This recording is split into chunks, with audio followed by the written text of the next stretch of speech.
No.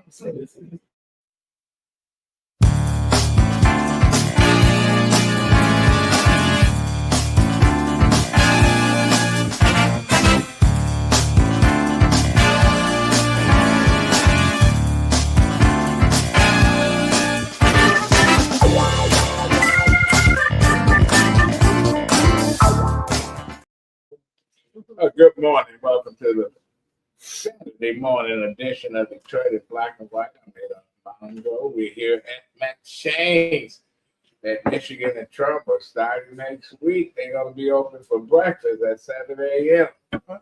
Yeah. Every day. Who knew? You know, we need another breakfast place around here. Well, Allan Lengel, Good morning. Good morning. From Deadline Detroit. Attorney Vanessa. Good morning. Good morning, everybody. Morning. Listen, if you're watching Detroit Black and White, we want you to hit that like and subscribe button. Hit that like button. Good morning, Derek. Good morning, Dwayla. We also want you to join in the comments. You can find Detroit Black and White on all social media platforms. You can find us on live on Facebook today. So good morning to you Facebookers. Like. Good morning, Jill. And joining us, the Wayne County listens. Wayne County used to be Michigan, Ohio, Indiana, parts of Illinois. That was named after Mad Anthony Wayne, Wayne State University. Okay. He committed genocide with Native Americans. All right. But Wayne County is several Wayne counties in the country. Yes. I think you are the sheriff Yes. of the largest Wayne County. Largest county in the state of Michigan. Yes. Ray Washington. That's right. That's right. How often do you use your real name? Well, I use my government name because, actually I use it more now because when I had to run for election, the 2 elections I ran and won overwhelmingly, I like to say that. The people voted for me. They want me to be here, and I want to be here for them. So I had to use my government name because you couldn't put it on the ballot as Ray. That's everybody calls me Ray. So Raphael is my government name. I'm proud of it. Okay, who's this young man you got? This is my man. This is my man. I was able to bring Kevin Tolbert into the fold, into our agency as my chief of staff. And he has been hitting the ground running. I mean, I tell you, Kevin is doing the work instantly, getting it done, making changes, making moves, making sure our agency, helping me to make sure our agency is running in the right direction. That's what he's doing. I'm happy to have him. Tell us a little bit about yourself, Jim. I'm glad to be here, number one. And first thing I want to say is publicly, thank you, Sheriff, for the opportunity. Right. Lots of times people say, oh, I'm going to do this or I'm going to do that. Mm-hmm. The truth of the matter is nobody can do anything alone. And so to have the opportunity to bring talents and skills that I've been able to hone in other entities over the years and apply it to citizens with your leadership, Yes. I'm just peacock proud and excited about it. Specifically the UAW. Well, yeah. I remember when you were just a baby over there. Surrounded right. by all those veterans of the 60s and 70s, Cut man. his teeth on it. Yeah. And you survived. So what's your background? Yeah, I spent 30 years working in the auto industry and 22 working for the international UAW. So I got the chance to negotiate labor agreements all across the country. Got a chance to learn from across the world from other labor leaders, but none finer, none better than the vice president, now retired Jimmy Settles. One of the things I learned from him is extreme work ethic. Yeah. We worked hard. We felt really good about everything we did because the effort we put in and how we gave back to others along the way. So I just want to carry those traditions like Adolph mentioned. I mean, Jimmy learned from Buddy Battle and Reverend Horace Sheffield and many other great labor leaders, including his own father. So I'm ready to bring those lessons forth. I was on strike at the Detroit News for 19 months, and UAW was amazing. So they gave us money every holiday. They were on the front lines. They were at the Sterling Heights printing plant, and the UAW members were in front pushing the Sterling Heights cops back. Yeah.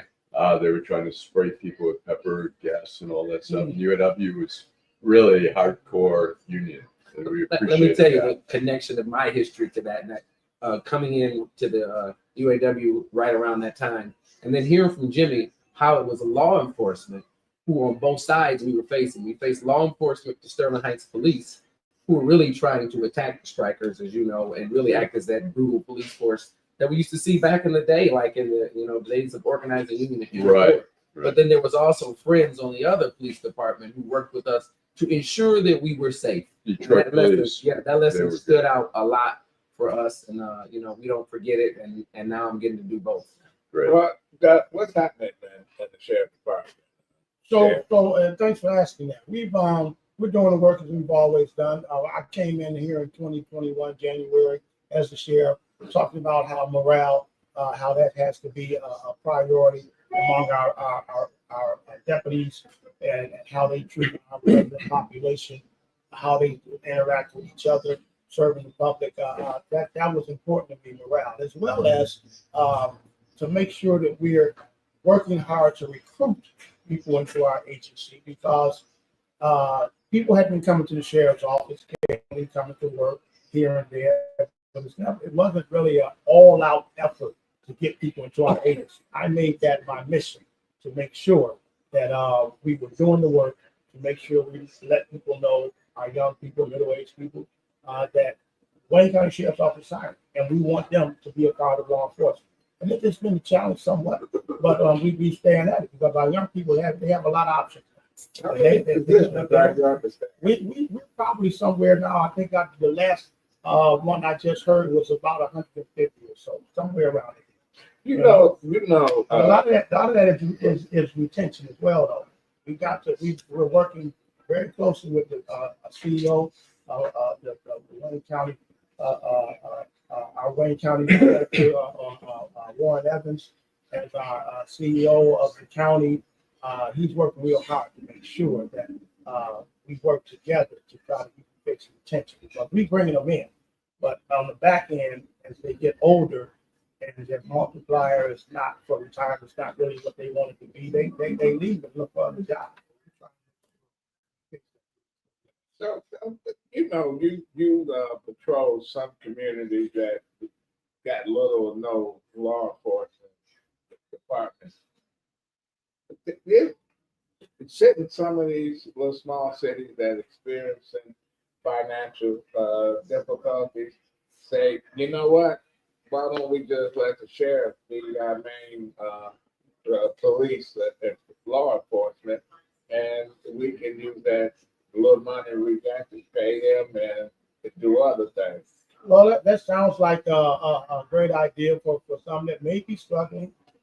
We don't go out soliciting or trying to take over city agencies, police agencies. That's not what we do. But in Maryland, a place like Maryland, they got county police. They except a couple places in Maryland, Baltimore, it's proper, got their own police department. Yeah. But the rest, I lived in Maryland. Mhm. The rest of these cities, Mhm. there's the county police, Yes. the county education department, and so the county is running. There are Wouldn't it some make in, sense on some of that? there are some in Michigan, and there's some in Michigan where the sheriff's offices are Macomb and Oakland, and those they are policing some cities in their county.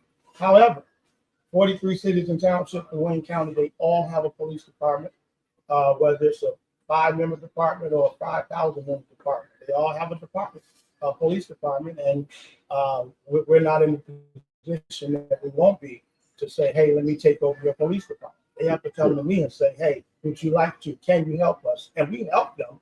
We help them all the time with their policing in their areas, with their festivals, with their parades and things that they want to provide for their citizens that they might not have the manpower, fireworks. We do all of that for various cities in Wayne County. But to take over and police them and do 911 calls, that's not something that we go out and solicit. I have a question, a couple of questions. One, this weekend we have the big thing, the Grand Prix. Mhm. It's the Wayne County Sheriff Department involved in policing the Grand Prix. Well, not solely, you know. Okay. You working in conjunction with Yes, Detroit yes, Police with Department? Detroit Police Department, with other agencies, with federal agencies. When we have major things like that, we have to draft here. There's no way one agency could handle 700 and something thousand people in one area. We come together and collaborate and make sure that we're getting it done together because we're stronger together. And so those events seem to not have a problem that it could possibly happen if the people only saw one or two officers here or there, or maybe we make sure they see us that we're out there. That's what the people want to see, us out there as a group, as a collaborating together, and they feel very safe when that happens. Okay, my second question, you've been on the show many times, Sure. and one of my issues was that whole thing going to visit clients over at the Wayne County. I will Got say, that fixed, didn't we? let me say, I go in there and say, Raphael said, y'all better let me in here And so I what can see my client. And what happened? They say, bump Raphael. No, they don't say that. They don't say that. They I'm don't just say kidding. that. I'm just kidding. I'm just kidding. Oh, But the waiting time has been cut down tremendously. yes. So I want to compliment you on that. Thank you so much. But I'm going to ask you a question. Mhm. Do you know whether or not there are plans for them to make more stalls for us or meeting areas for us to meet with our clients? Because as it stands, it's only 5. Yeah, that's been a discussion. Okay. And obviously it's not something that I can make happen as the sheriff. We talked about those things. That's a building issue. I didn't build the jail. Didn't have a whole lot to do with building it, designing it, and things like that. But we definitely would have liked more than 5 stalls. But we also made it very convenient for everyone to be able to talk to their clients online, personally, privately. We've made that convenient so you don't necessarily have to come to the jail.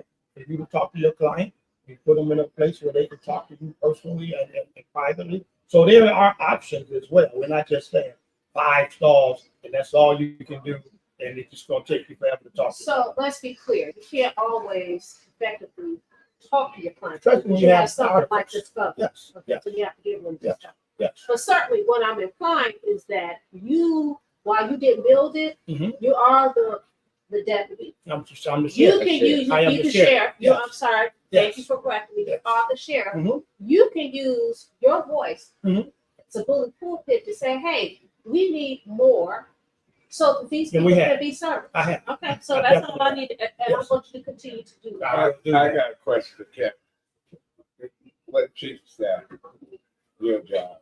The exciting thing for me is, as you heard our sheriff talk about our retention issue and recruiting, when he said to me, these are the issues in the department, then what my job is to see all the great people there at the office and figure out what are the roadblocks, and then how can we be efficient and really just drive it home. Sometimes you just need somebody to be the driver of the bus. Not that other people weren't driving it, because they were, but they weren't driving it in perhaps the manner as an outsider coming into the agency would. And so in my mind, there are no excuses for not getting it done. Let's figure out how to get it done. And so one of the great things we got coming up with recruiting is on June 28th from 9 a.m. to 5 p.m. We're having right at 5301 Russell Street a one-stop recruiting day where you can come in and find out about becoming a sheriff and go through all of the process, the MCO testing, LCOPAD testing, and do everything you need to do to be lined up to start our next class after that date. Listen, these are great jobs. People have called me for 30 years going, I want a job, I want a job, I want a job. Working in this office, there are many people who start out at 50, 60,000 base, but really get over $100,000 a year. Now, I don't know where you're gonna go and find a job with a high school diploma and make 100,000, especially right now, because the autos are going through some troubles. They're laying off a lot. This is a great opportunity to go add dignity for people. This is not days of old. First time I toured the jail, Adolph, I'd never been in jail. I toured the jail and I was walking around going, wow. I mean, listen, it's not like somebody's in there beating on you and attacking you. None of that. It's a very dignified job that you can have and give grace to people, and you're not going to come away losing anything. You actually become a better person. So I think they're great careers there. My job is to help with that #1 initiative because it's affecting the whole agency. So We're gonna take a break. Come back to Vanessa, Allan, with Sheriff Ray Washington and his new chief of staff, Kevin Tolbert. Hi, I'm Eric Sabri, your Wayne County Treasurer. If you're living in the home of a deceased family member and you're facing property tax foreclosure, the probate process can be helpful to you. If you file a probate petition and notify our office, the foreclosure proceedings will be halted during the probate process. Contact us at 313-224-5990 or email us at taxinfo@waynecounty.com. We're here to help.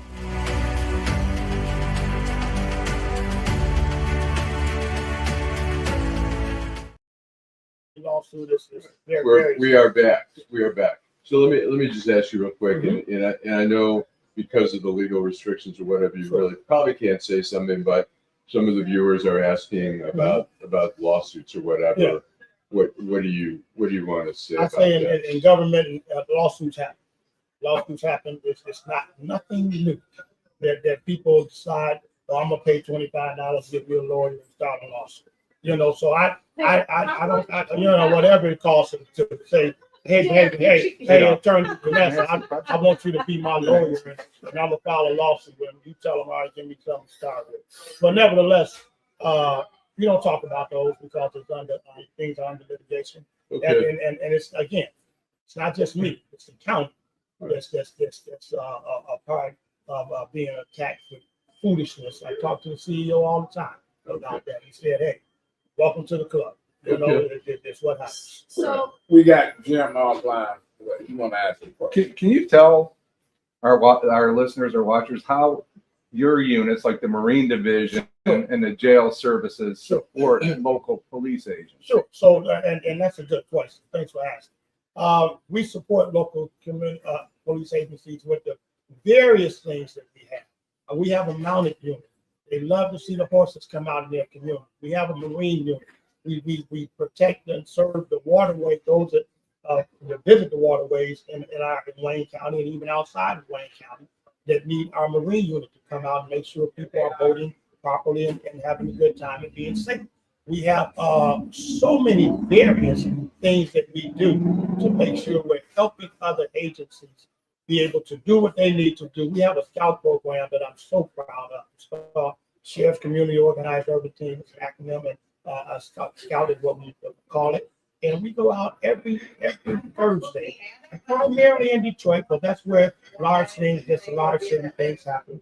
And so they asked us to come out and help them with addressing quality of life issues while the murders and the robberies and the things that may happen in big cities. That's not everybody's issue. You as a law-abiding citizen, you want to come home and not see abandoned vehicles on your block. You want to come home and not have to deal with lawyers in front of your neighborhood store, adding intimidation factor to our women, to you, to the citizens. You want to come home and not have to deal with morality issues, seeing people maybe out soliciting in your neighborhood. People don't want that. They want their neighborhoods to be sustained, and we go out and do that on Thursdays, along with the neighborhood police officers that Detroit police officers have, and Detroit Police Department has, and we get it done. We bring all our apparatus out. They see us. We're not out there to write tickets in the community necessarily. We're out to ask people to slow down because drag racing and drifting has started, and they don't want that in their community. So we're just out helping other agencies. So we're doing the work.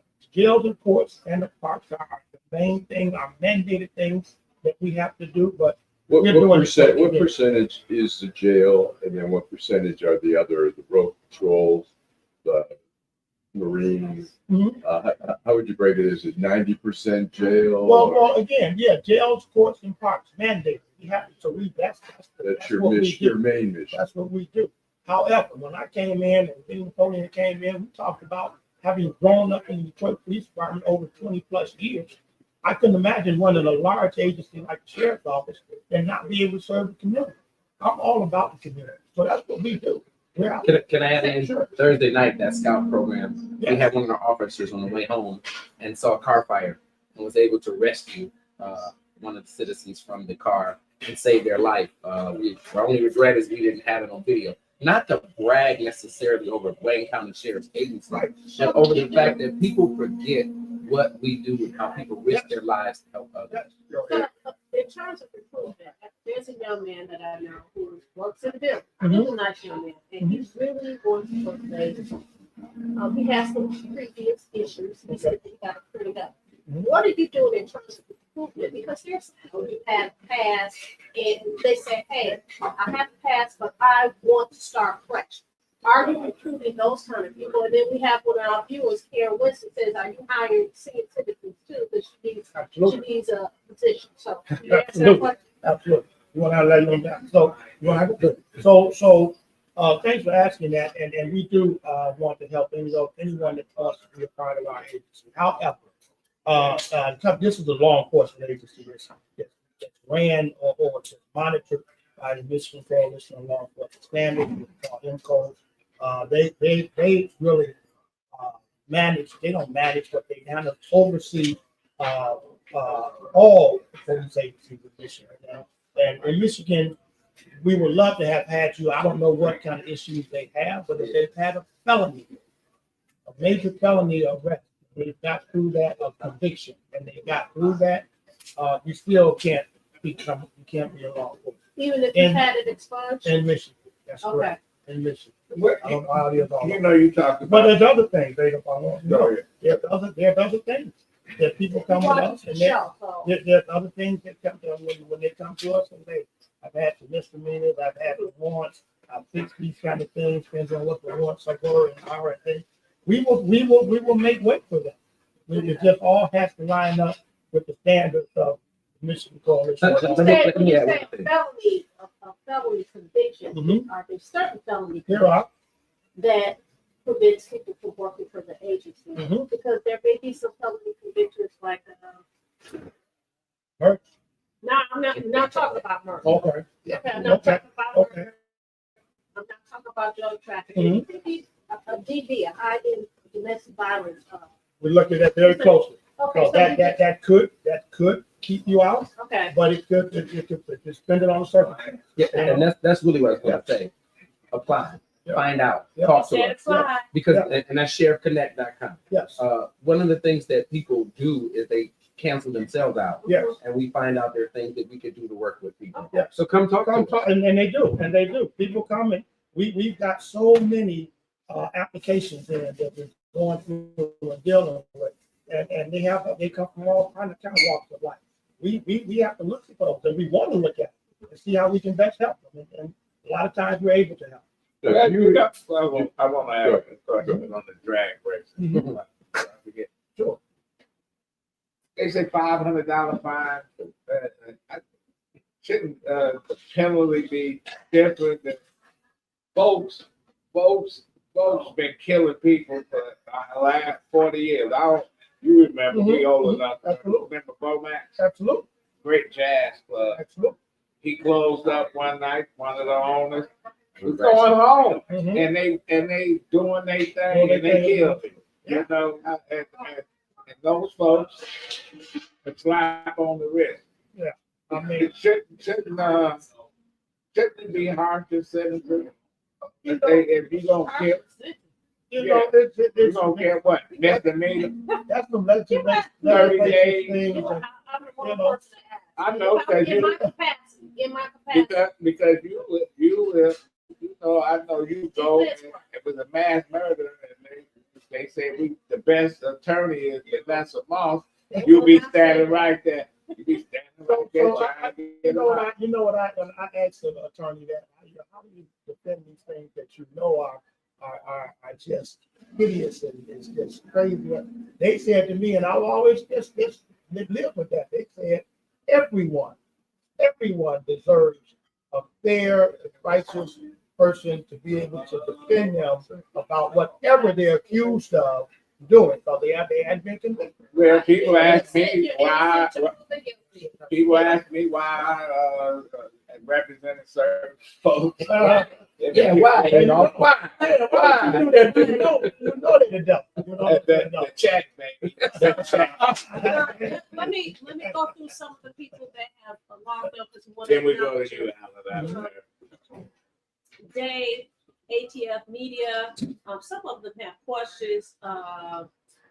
So Dave said, why don't they come together with Detroit Police Department, FBI, Civil Service, and Homeland Security, crime like Trump did at DP?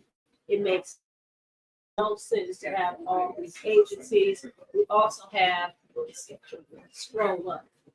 Can you scroll up, Allan? Because I can't. Oh, there we go. There we go. There we go. There we go. There we go. Arande Stokes, Mario Marlowe. He gave a shout out. He said you wrote a powerful piece, Adolph.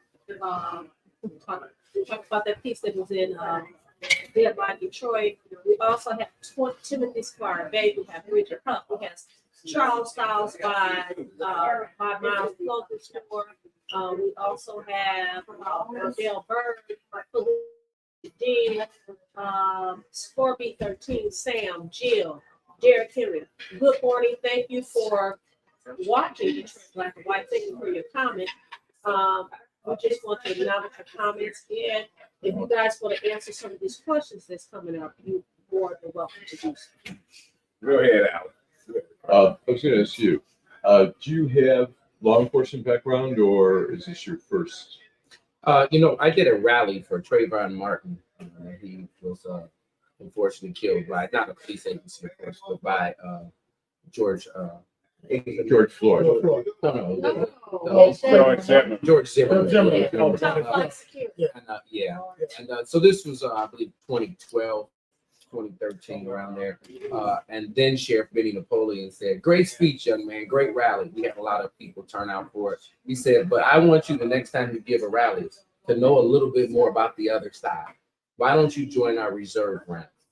And I thought, reserve? I don't know about that. I can't be dying on the street. No, come on. But nevertheless, I signed up and I got a chance. And so I've been a reserve now ever since then, over 10 years. And it's been my experience. Oh, that's good. Yeah, I have a question for Ray. Sure. In terms of, we've seen over the years, task force. I know Danny Richardson. Yeah, knowing well. lead some of those.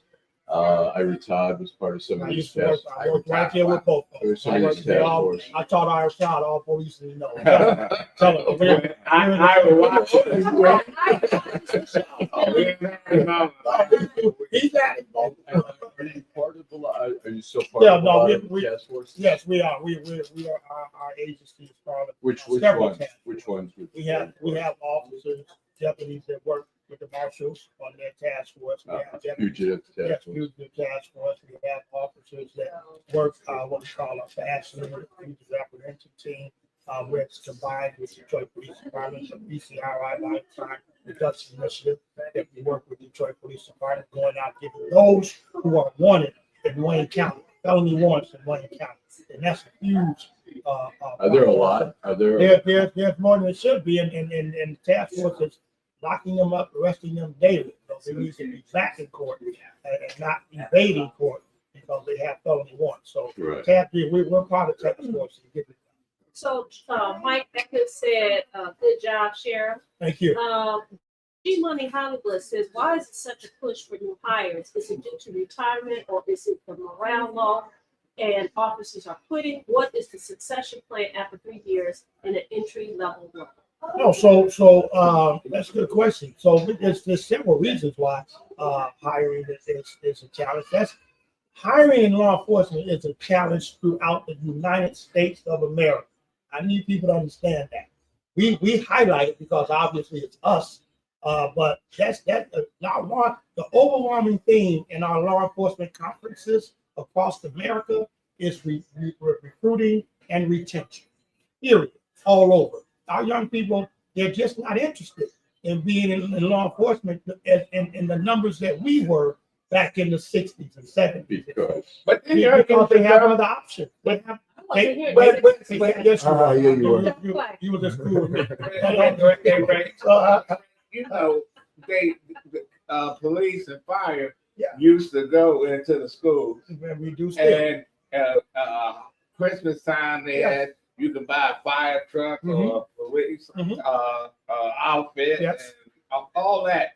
It's like, what do you want to be when you grow up? You said doctor, nurse, Doctor, police, lawyer, police, fire. fire. That's what kids wanted to be. What happened? And we're trying to get them back there. I know for me, that's one of the main reasons I became a police officer, because of Officer Cross, who worked out at Fitzgerald Elementary School, got hurt playing football with pop cans. That's what we did, and I dropped my hands and slipped on the ice and got a stitch right there, 3 stitches. He took me home, talked to me about the do's and don'ts of what I need to do, and I said, I think I want to be like him. And guess what? I became a police officer in the Detroit Police Department, and he was still working. And we had a great conversation about what he reported to me. It caused me to want to be a police officer. Okay, Either he started real early or he stayed real long. He stayed real long. Okay. He stayed real long. Okay. Although I did start early. We're gonna take a break. We're gonna come back and wrap this up with Sheriff Ray Washington and his new chief of staff. This is Detroit in Black and White. We're here at McShane's. Hi, I'm Eric Sabri, your Wayne County Treasurer. If you're living in the home of a deceased family member and you're facing property tax foreclosure, the probate process can be helpful to you.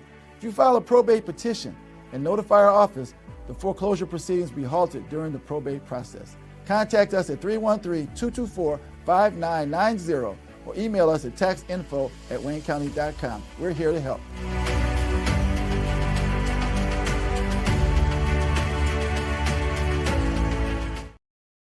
Everybody, we're back here. We have the high sheriff of, as they say, you used to watch Robin Hood. Sheriff of Nottingham. Yes. Sheriff, you know, you read about law enforcement, and law enforcement change that ain't changed. Mhm. Like out west, they used to have the town marshal, Mhm. and then the sheriff. Yes. You could, and you know, Yes. do y'all, and I know your time is tight. Mhm. Do y'all have the issues with other police departments that say, that, you know, you encroaching on my, Yeah. in my area, you chasing people across, you go back and do Yeah. what you do is, Go man back the to jail. jail. Good question. But we're not just the jail. We're not just the court department. We are community policing, and that's still what we do. Because we don't do 911 calls necessarily. Hines Park encompasses 5 different cities in Wayne County. We're out there patrolling that side of Hines Park every day because again, we're strong together. They can't. These agencies, these smaller cities, they don't have the manpower to do everything they want to do. So we're out there doing the work. And so do they ask us to get out of their way and don't come to the city? They invite us to their city to help them police and the things that they want to see. We'll be in Dearborn Heights, fireworks coming up. We'll be in probably 5 different cities helping them with their fireworks. You say fireworks one night. I mean, not some fireworks. I was saying Dearborn Heights asked us to come to their festival. I didn't finish it. To come to their festival and help them with their festival. I mean, whether it's Kensington Park, whether it's downriver cities, they really can't get it done like they would want to with the municipality. So they asked us to come and help them. Are you guys on the same radio frequency, Sure. like when you're over there? We can be. Everybody. Absolutely. Yeah. We can definitely tap into each other's radio. Okay, we wrap this up. You know, since you became sheriff, Yes. what's some of your good accomplishments, great accomplishments? Sure. Sure. So what the community tells me is that they love the fact that I'm out there in the community with my officers, with my deputies, serving them. They love the fact that it's when I talk to 200 of them, I just give my phone number out to 200 people. They said you are so accessible to the public that it's incredible. They're not necessarily used to that. I say, I don't know how you become a public servant, become the sheriff and all of them, and not be acceptable to the public. That doesn't make sense to me. Drives my staff crazy. You can't give your phone number out to 200 people. I say, yes, I can. Because if I saw them individually, I'll give it to them. Secondly, they don't call me. They want to be able to say, the sheriff was at a community event and gave us all his phone number. They just want to say that. because they love the fact that this year is accessible to them, and I always will, always will. So I love the fact that they appreciate that. I mean, when I get elected, I've been elected twice. My last election, 24. I mean, it was 551,839 people said that's our share. That's our share. You don't get those numbers when you're absent from the community, when you're not embracing them and letting them know we're here for you. You get numbers because you're out there doing the work, and I've been doing the work every day of my life for 42 years. I've been serving. So you don't have no absentee problem. Absentee for Coming to work. Oh no! I mean, people people they have FMLAs and things that they do that I don't talk about, but I don't get it. You know what I'm saying?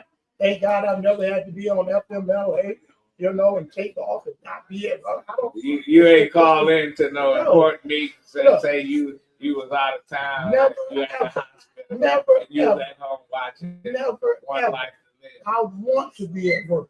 Guns. Seriously, I have not worked a day in my policing life because it's not work to be a service, and I've been about service since I was a teenager.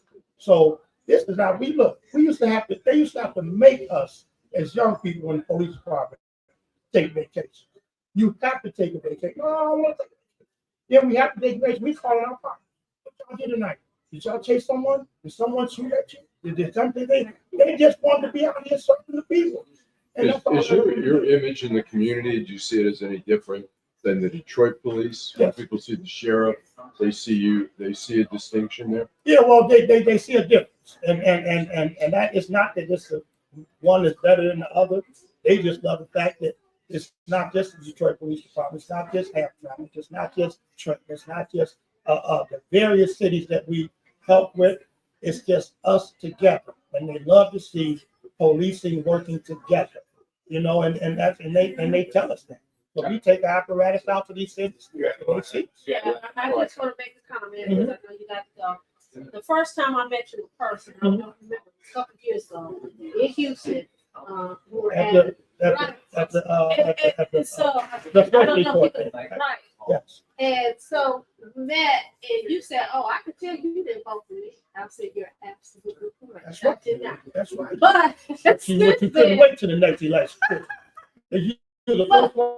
the point that I'm trying to make is that I saw him out working in the community. You didn't like anybody. You didn't like me. You just a mean. You just a mean. You better not do that word.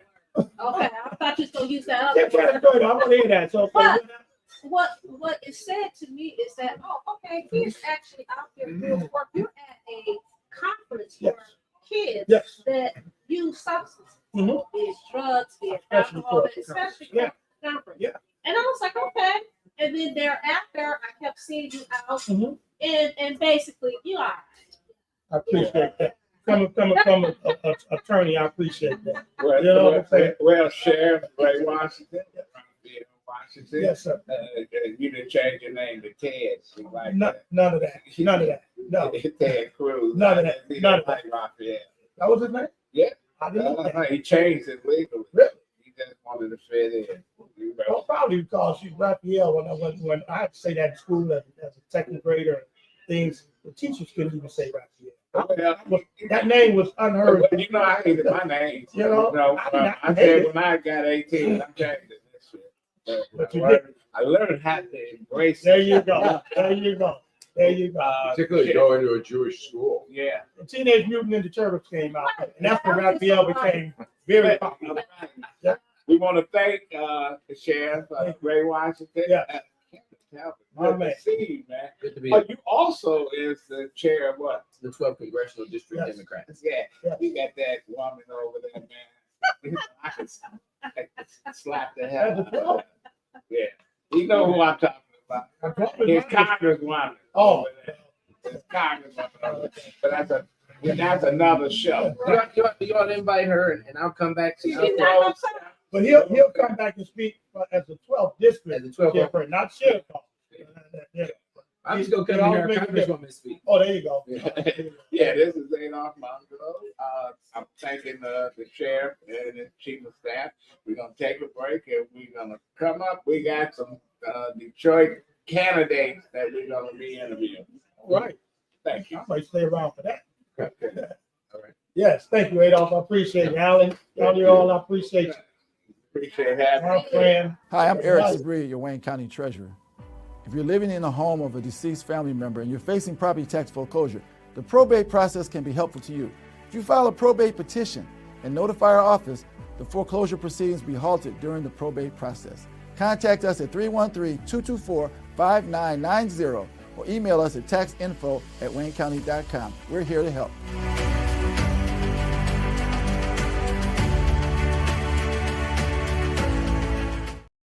All right, we are back. You gotta go ahead and have a seat here. Thank you. Come on.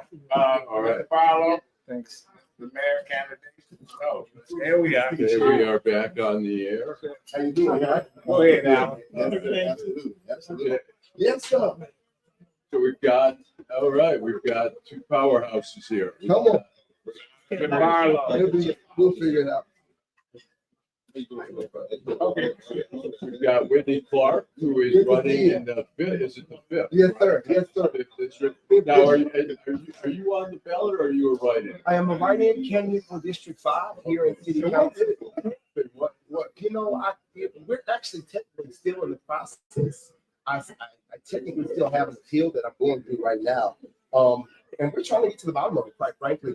But I'm treading that line very carefully because we're hoping to get those ballots counted by the same individuals. So we don't want to be too harsh in our background. We say this, that we do believe that there is incompetence in the elections department, and we'll say that respectfully, and we'll allow the process to play itself out. So there is a chance that you still may end up on the ballot. Well, I mean, in certain elements of this race, it is having faith and pressing forward, and then there are other elements where it makes more sense to be a realist. And it seems with these type of processes, particularly looking at how President Trump dragged out his court cases, we know that we can get the verdict sometimes after the election if you're not careful. Right. And I think that's probably what the norm is here in the city. And so we're deciding to just run right in so that we don't have to wait. Elections are obviously about time. Which is obviously a bigger challenge. Then we've got also Jonathan Barlow, who is running for mayor of the city of Detroit. And so let's start with you first, and then we'll get to Jonathan. What's the issues here? What are you knocking doors? Yeah, What yeah. What are people saying to We're you? beating Like, doors down. what are they asking and saying? Hey, we this or that crime, or we're not getting services, or what's the issues that you keep hearing recurring? Ultimately, all of the issues are interwoven. They're all one big issue. What are some that The stand one, out? but I hate when people say that and they don't give you a specific. But I said that to say the question for me becomes about which one you attack first and which problem do you solve that has the greatest impact that can fix a number of different issues. Which is Schools, housing, those are two of the issues that we have to address in a robust way. And then we also have to have this conversation about how are we bridging the gap, the generational gap that exists, the baby boomers. How do we ensure that our seniors can age with dignity, and how do we ensure that our children are competitive out of high school again? Those are the two challenges that we have to come together with. It handles crime, it handles affordability of rent, it handles a number of different things that we can revitalize. would you want to see rent control? I don't believe that that's the solution. I believe the solution for rent control is giving families an opportunity to own homes. That controls rent. And to give people an opportunity to buy a home, start a home that isn't $500,000. Well, what about the people who are rent? There are quite a few renters here. The theory for me, and on city council, there's going to be a number of different perspectives. My perspective is that you do the most good by putting people back on the pathway to home ownership. If you have more homeowners here in the city, then in theory, you reduce the need for rent. That's the theory. And so, and again, we're trying to go to the root of the issue. See, because we can address rent controls, and that won't address the housing issue. But if we address the housing issue, then it in time, in theory, will help the working class. Okay. Good morning, good to see you. Good to see you. We want to introduce Jonathan Barlow. And the same question that Allan asked, Whitney, we're going to ask you. So, what are the most pressing issues that you see? And what is your platform on as mayor for the city? Good morning, Allan. Good morning, Vanessa. Jim, always good to see you. And of course, Brother Whitney, it's good to be with you this morning. You have issues that are facing the voters, and you have issues that the city is facing. And those are two different things. What people experience every day and what goes on in the boardroom, those decision making, the decisions that are made day to day down at Young. It's almost like night and But day. tell us what are the Well, decisions? let's finish answering the Yeah. question. I'm just trying to get to the point. No. It is night and day. The most pressing issues that I believe the city is facing is a core leadership issue. The village is not together when it comes to reaching any goal. That's the number one issue. We can talk about drainage fees, we can talk about property taxes, we can talk about education, we can talk about housing, we can even talk about public safety and jobs. But if leadership is not at the table, when any problem arises and everyone's not being acknowledged, it's not going to work.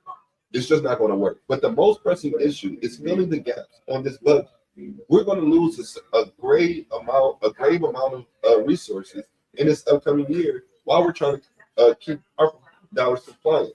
A CEO, the reason why I'm running is because a CEO needs to be able to come in, understand all of its resources that have, along with being able to deploy and distribute anything that's necessary to start to prioritize everything that's on the plate.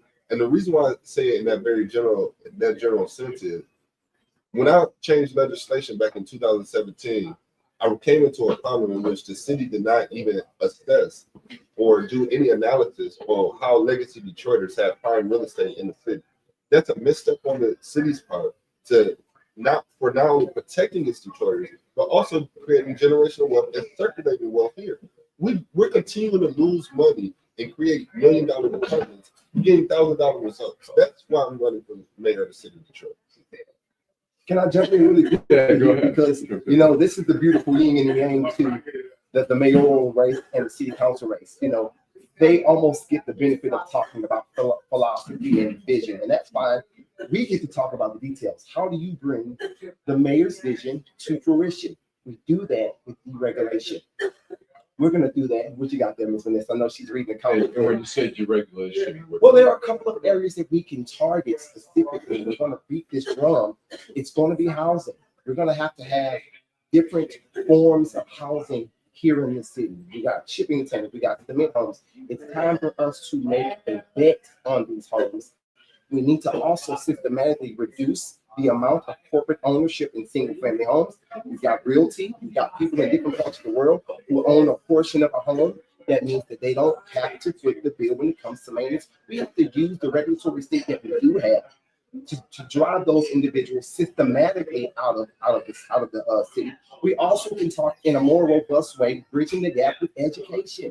We've got to bring the trades back, and we've got to make sure that we are refurbishing the tax base, because the challenges that we face, they come from a number of different ways, and one of the ways that it's been exacerbated is the generational divide. Yes, ma'am. So, I'm going to ask you, because you really know about the tax.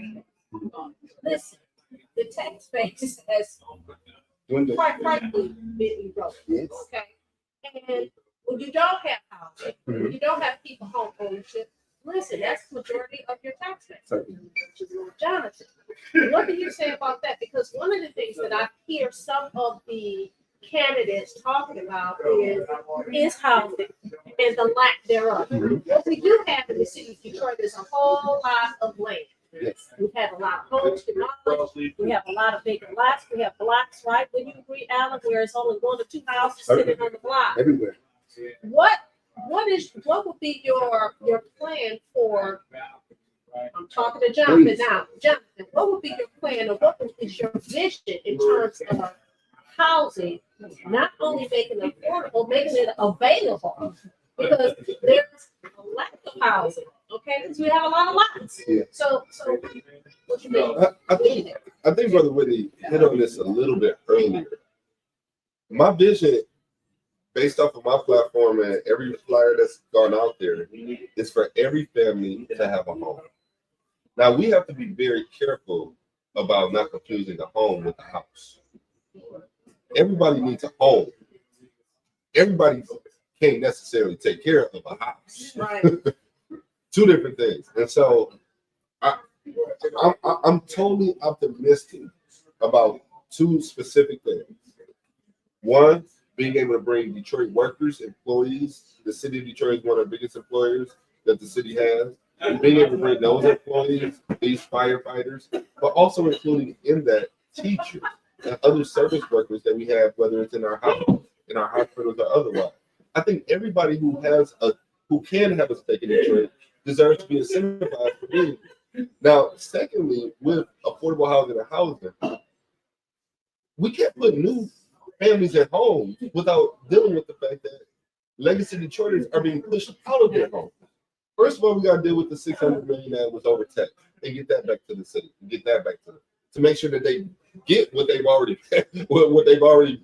been paid for unnecessarily. That's one of the first things. Second thing is we have almost $800 million in rate increases being proposed by DTE. We have to, if you can't stay in your home with your taxes or with your utility bills or with your water bill, your drainage fee going up. Is that through the state that you control the DTE? And that it has to be approved by the state commission? Allan, you are 1,000% correct. And part of We surrendered our public lighting to these assholes, and they make all this money. I was expecting that, because that's again part of why Detroit needs to take ownership over Detroit. I have a question here. What are the big things that I hear and living in the city of Detroit? People say, I can't get gasoline at night. I'm afraid to fill up. I go to the suburbs to fill up my gasoline. We also see, I know there's been some tension sometimes in the community between store owners, like gas station owners and stuff like that. But they've also complained about, drug dealers standing outside, sort of taking over their shops and stuff like that. How do we make it a more friendly place for people to do business in the city? And how do we make it safer for people to get gasoline in the city? So, great question. And that is why we have to keep beating this drum to get people to see. And it's important that you have young leaders who know how to connect the dots in an articulate way to compel voters and constituents and stakeholders to move in a different direction. You clean that up, that issue, by having people in those neighborhoods who have a sense of pride in the places that they stay. How do you do that? By housing. So, I mean, this kind of kill two birds with one stone, because that's kind of the core theme of what we're trying to do here at City Council. When we talk about affordable housing, when you get into the weeds, you know that we're having a conversation about materials. We can get 3-bedroom homes built here in for $80,000. We can do it if we remove the regulatory state.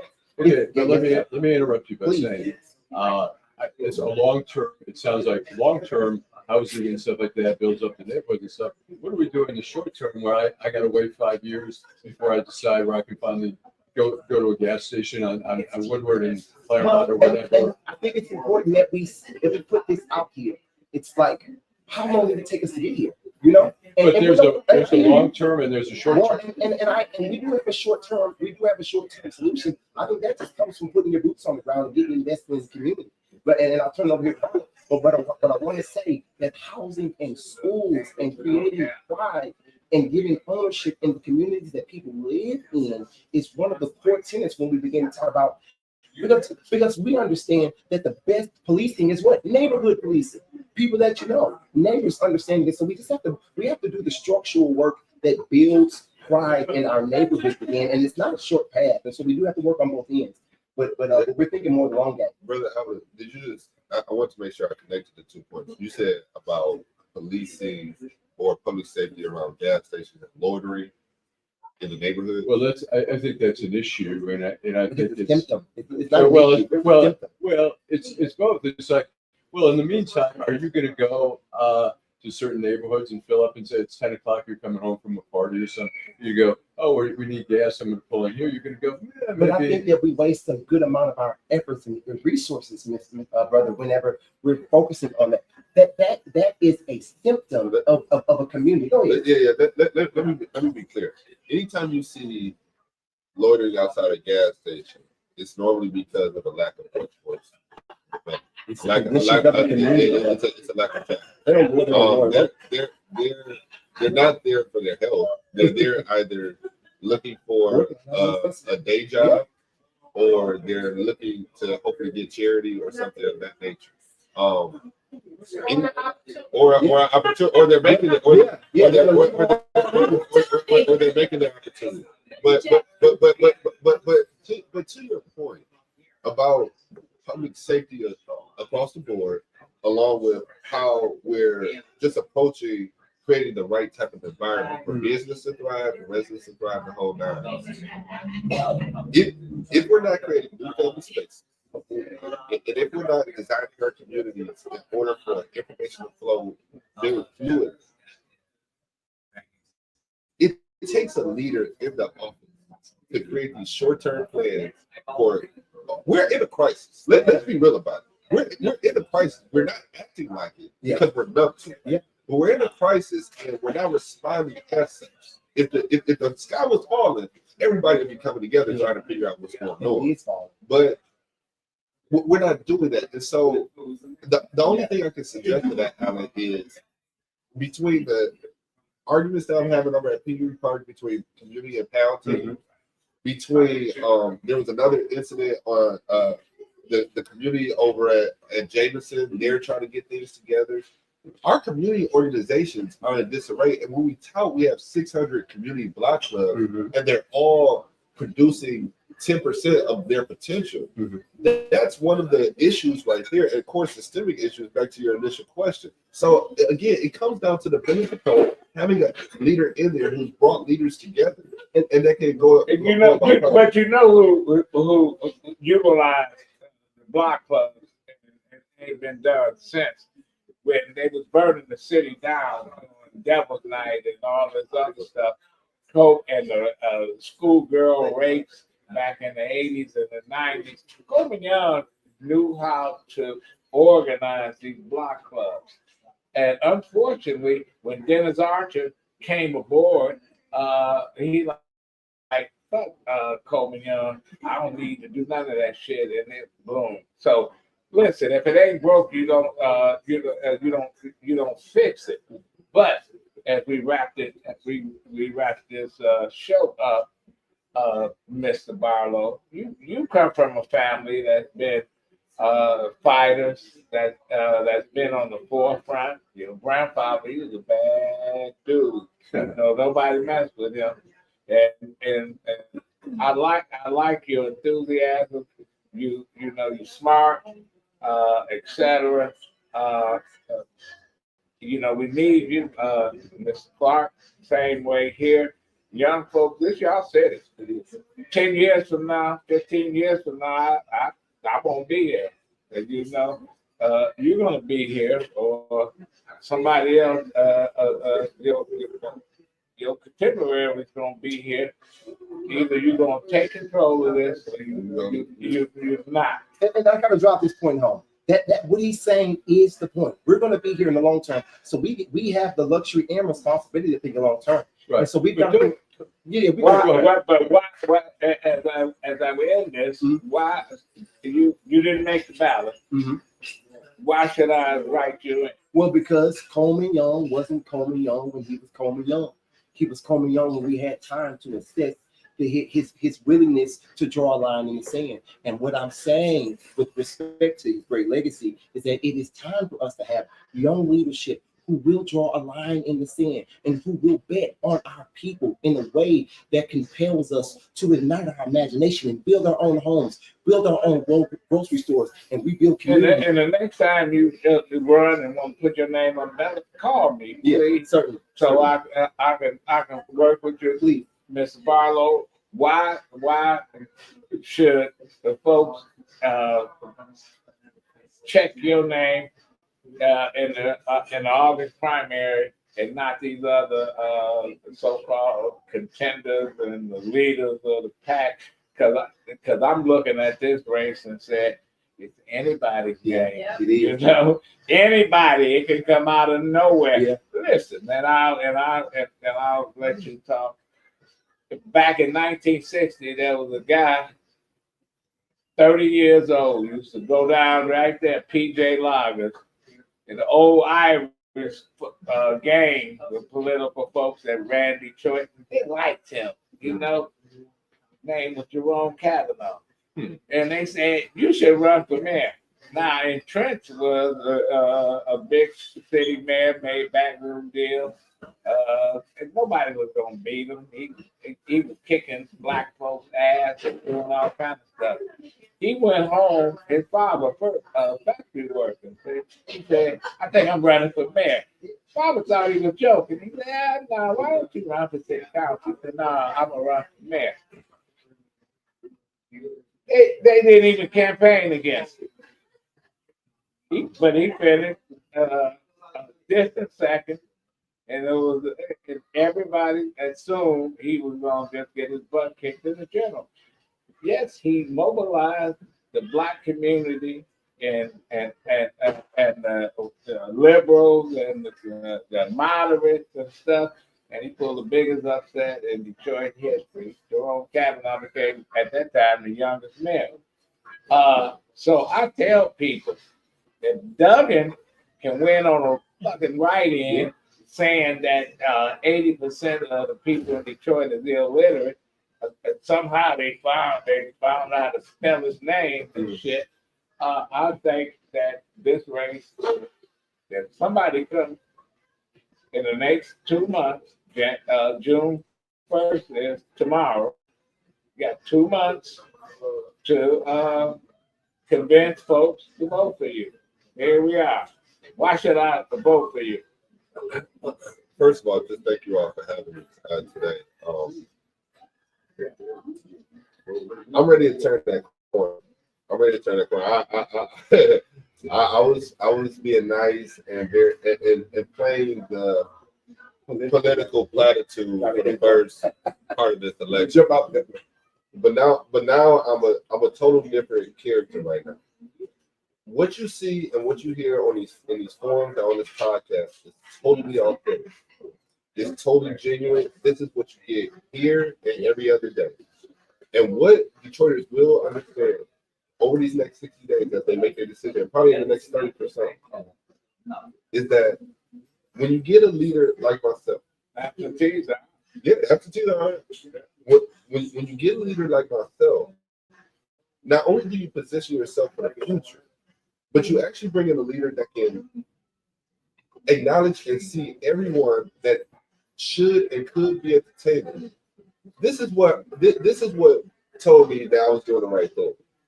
2 nights ago, when everybody was at Mackinac, I'm walking down. I'm 2 blocks away from Eastern Market, and it's about 2 or 3 homeless people in the bus stop because this weather is dropping in Detroit. Well, I could have been at Mackinac and ran up there, but I saw that, and it told me that we got so much more work to do. And so I believe the people are going to make a historical decision.